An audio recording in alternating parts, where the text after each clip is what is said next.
Are you ready for the welcome back? Oh my, okay, just don't hit my nose in like the process of like, okay. You might want to lean back a little.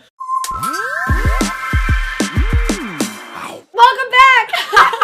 I'm so genuinely happy that I said that. So we just did a video on TANA's channel. This What is was where I it? talk? Childhood stories. I don't know. Yeah, And we just did today, childhood stories. oh wow. Can we We're just done with restart? this. Like, do you want to just like Okay. intros are so awkward for me. It's like so sad. Like, why can't I do them? Oh my god. Okay. All right, let me handle it. We got this. Hi. So Tana and I tell a lot of stories on YouTube, and everybody's like, collab. So I'm like, okay, let's tell a story. So I was trying to think of some stories that we could tell, and Tana actually said, I got fired from my first job, and I was like, I got fired by like 30 jobs. Just Tell the bond story. over like how much of a piece of shit we are in the real world. Like, Basically, we're both super dramatic. We overreact, Yeah. and this is why we are who we yeah. are. Honestly. Yeah, literally. Pieces of shit. Millennials! Yeah. All right, so do you Okay. want to start with your fired story? You don't want me to No, start with you my fired story. Okay. My first real job, my sister got me a job at the ice cream stand that she was working at. Stand, like you were outdoors. It was like outdoors, and it was run by this really old little like lady. You know exactly I know what I mean. exactly. Like. Yeah. This woman was the cheapest motherfucker on the face of the planet. She cut corners every way she could. So cheap. My sister is like the most diligent little like scrub every corner. If you have any downtime, there's always something to be cleaned. That's my Yeah. sister. My outlook on life is do as little as possible to get as much as you can.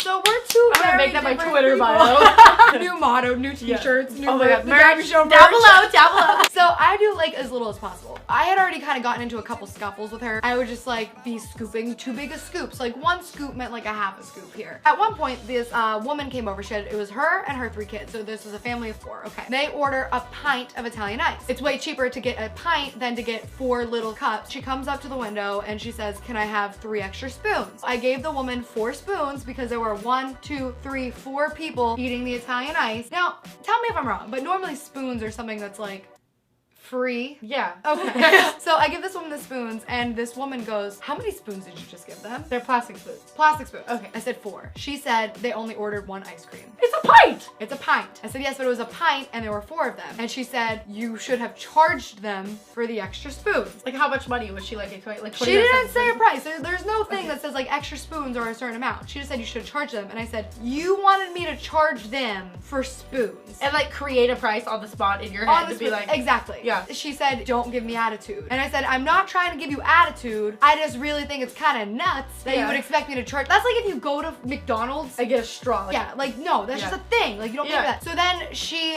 told me that I was giving her a bad attitude and that I'm costing her money and they're gonna go out of business because of me. I went to my tip jar. I pulled out a quarter and I said, here, now you can stay open. She made my sister fire me. That's like cruel. That's Yeah. like in movies when they make like the like parent like watch the kid get like murdered or something. That's like a really small I thought you said like, the motive. parrot. Honestly, even though what you were doing was really sassy, like here's the tip jar, like here's your 20 minutes to stay open, you were actually giving her back what you lost as a company. Like, She made money off me yeah. that day. Okay, so my first job was at Plato's Closet. If you don't know what Plato's Closet is, it's like a resale place. When you get sick of your old clothes, you go take them there and you sell them. And you get what I'm that saying? money. Yeah, so it was already a really hard job. I would get a lot of crackheads and crazy fucking people like coming in all the time, because anytime that like you're working somewhere, it's a store or a place where they're giving you money for an item, you're gonna get a lot of sketchy people because they need money fast. You get a lot of crackheads, a lot of fucking drug addicts, a lot of really like poor people that were like trying to sell me like teacups, and it was like a clothing store. So on top of it already being like annoying in that sense, it was also shitty in the confrontation sense. This is what taught me to be a very confrontational, upfront person. Just in general, my boss was a fucking cunt. Hello. Oh my god. I literally hated this woman from the fucking beings of my soul. I hated this woman. To this day, I hate her. I know her full name, like first, middle, and last, and I wish I could say it so bad. She was the most nitpicky, like trying to save money, cut corners, anal, OCD, crazy person I'd ever met in my entire life. And I was 15. This was my first job. I'm getting angry. Like, I'm sorry.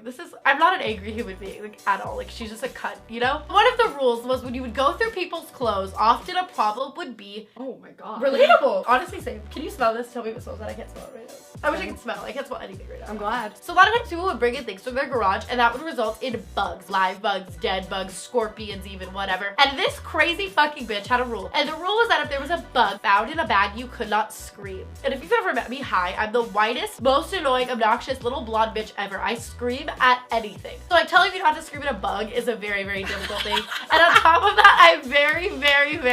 sprayed of bugs. Oh my god, I thought that was a bug in your hair. High key, when it parted, I saw your choker and it was black, and I was like, I would have literally, like, right now, like, ah! And then they would have understood. So one day, this family brings in a trash bag of a bunch of clothes, and I'm going through it, and I'm looking in the pockets of a pair of jeans, and I grab with my bare hands a dead cockroach. And I look at this cockroach, and I have willpower. I didn't scream. I did not scream, because I knew I would lose my job. So I hold this cockroach in my hand, and I'm like, and I like throw it away. I keep going through the clothes, and I'm thinking about how proud of me this little fucking cunt boss is gonna be because I didn't scream. I wanted to keep my job. So I'm going through and I pick up this shirt. Just thinking about this, my asshole just clenched. I want you to know that. 2 live cockroaches crawl onto my hand, and I look at them and I go at the top of my legs. The store is like filled with people. I would have vomited on their face. Yes. And my boss walks over and she looks at me and she goes, "What do you think you're doing?" In front of the customer, by the way. This is so much worse than the cockroach screaming. Like, she's being a cunt to me, like, in front of, like, the customer. You know what I mean? She's like, "What do you think you're doing? What are you doing?" I'm like, "There were 2 cockroaches. I'm really sorry. I didn't scream at the first one. It was dead." Like, blah, blah, trying to explain myself. And on the spot, right then and there, she goes, "You are the most disgusting person I've ever hired." I literally look at her and I go, "You are a fucking bitch." And I just walk out and like never. So it's like a fire quit thing, you know, yeah. Damn, mommy! Yeah. Like, high key, thank God that I found YouTube, because I'm just not meant to be in this world. Been in customer service, bartending, waitressing. It's the worst. So I'm gonna tell you the worst one. I was working in Indiana with my sister, and I had this one boss who, it was a bar, I was bartending. It was just the most degrading job I've ever had, but I made really good money. But my job was bartender, okay? I was a bartender. I tended the bar. My job was to mix drinks. He made me come to work in 4-inch heels, mini skirts. Vegas, though. Vegas is like that. Yeah, but like, this is Indiana, Pennsylvania, college campus. This isn't fucking Coyote Ugly. They didn't even wear heels in Coyote Ugly. I'm bartending from 9 p.m. to 4 a.m. in heels. Like, it was nonsense. Oh, no. Yeah. Yeah. But like Indianapolis, Indiana. Now I'm like getting stressed out. Is Indiana a state though? Yeah, for sure. Other than Pennsylvania. Yeah. Subscribe because this is all that we have.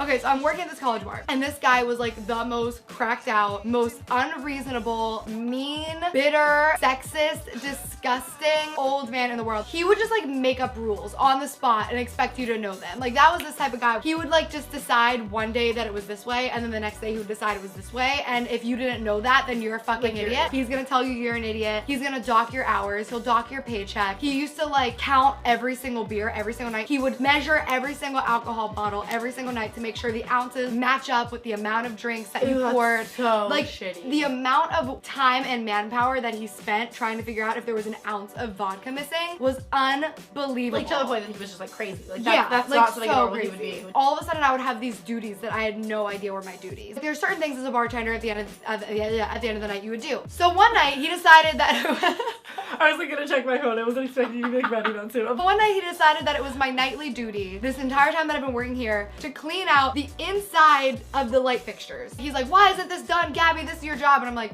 "What?" I'm like, "Okay, I'll do it right now, psychopath." I go to clean it and I'm trying to turn off the lights and I can't find the light switch. And I've literally never done this before. He said that I was trained to do this. I've literally never touched these light switches before in my life. He's like, "Why aren't you doing this yet?" And he was like super on coke that night. And I was like, "I can't find." Super on coke that night. Did you throw away my Taco Bell?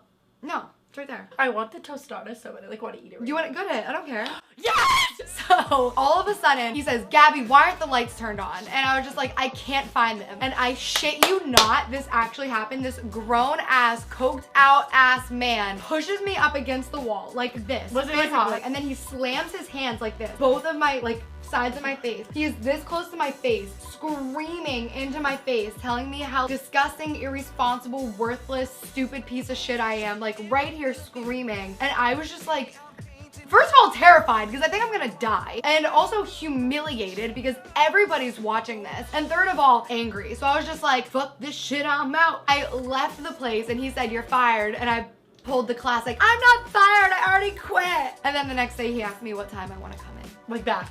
Yeah. Like to work there again. And I did. So I know I'm new here to Gabby's channel and this is your first moment to really become impressionable of me, but I'm about to be telling a story where I was a fucking piece of shit, terrible person. So I mean, please don't let that really affect how you feel about me. The only real long-term job that I've ever had, I worked at PacSun. It was the only like long-term real job that I ever had. I hate you. Like a lot. The lady I was currently working for was just a fucking bitch and everybody really hated her. She was very meticulous, would make you fold the shirt like 8 times before it was like right. And we never really ever got along. But when I started working there, literally the day of the interview, they hired me like the day of my first interview. And that day I told her, I think it was February or March in the year, and I told her I will not be able to work Black Friday this year. Black Friday is in November. You will have literally 6+ months to schedule for someone else. And at the time, I was a completely irrelevant, non-useful employee that she did not need at all. Like, me not working on Black Friday in that moment obviously did not mean anything to her. It was so easy to just like write me out right there, like, can't work Black Friday. As Black Friday was like coming around, I was like, yo, I still can't work. You have me scheduled. You need to fix that. She's like, we need you. You're valuable to our team. And I was like, it doesn't matter. Like, I told you I could not work it. I will not be able to be there. I will not show up. And she's like, show up or you're fired. And so I tell her all the way up until Black Friday, like, okay, I'll just go, because I didn't know what else to do. So then the day of Black Friday comes and I'm supposed to work from 10 a.m. to like 6 p.m. or something like that. And in the morning she calls me and she's like, so you're gonna be there, right? Like, you're gonna be there. And I'm like, yeah, I'm gonna be there. I'm getting ready right now. Like, I'll see you at 10. And I just didn't show up. No call, no show. I turned my phone off. She was calling me all day, literally leaving me voicemails like, you're a fucking loser, a failure. That's what she called me. Okay. So while she's leaving all this voicemail, she's like, you're fired. Like, don't ever come into my store again. So I call the PR of PacSun and I explain everything about this lady. So they're like, okay, we'll pull up your sales right now. They look up my sales and they see that I'm the #1 in sales in my location and have been for more than 6 months. I was mentioned on the Yelp page. So they're like, okay, here's what we can do. And I'm expecting them to say like, we'll give you your job back. We'll give you your job back at another location. Like, we'll work something out. And they go, they're gonna fire this girl and give me her spot. And I'm literally sitting there on the phone like, so she didn't show up to work. She was a no-show. She said she was gonna be there. She turned off her phone, was a no-show, and she got her job. Anyways, guys, thanks for watching. That's all. like literally. Anyways, you spit on my face. That's all we have for today. We're gonna come back to you sometime with a collab that we actually planned and thought out. And it's gonna be really dope. I can't wait. Make sure to check out Tana, obviously. Her link and our video that we did together is going to be in the description below. Give this video a thumbs up. Make sure you leave a comment if you have any funny work stories. And it's time for Showstopper of the Week. This week I'm doing 2 because last week with Grace I totally forgot. So this week I have bat_girl199. Her page is just so much love. And if you look at her page, she retweets literally everything that I tweet, so she's really, really sweet. And the other one is Mara Babawi, and she also has an Instagram fan page, so she has a Twitter and an Instagram fan page, and obviously you're really dope and supportive, so I really appreciate everything that you do. Thank you for just being on my team. As always, I love you very much. Thank you for being a part of my family, and I'll see you next time.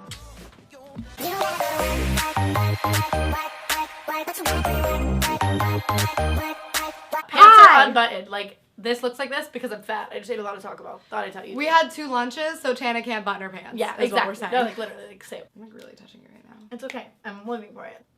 I have so much spit in my mouth right now. That was like blood. That was like a blood clot. It's like post for cute picture for Instagram though. Oh my god, relatable. This is all bad English. Like, I'm bad Englishing.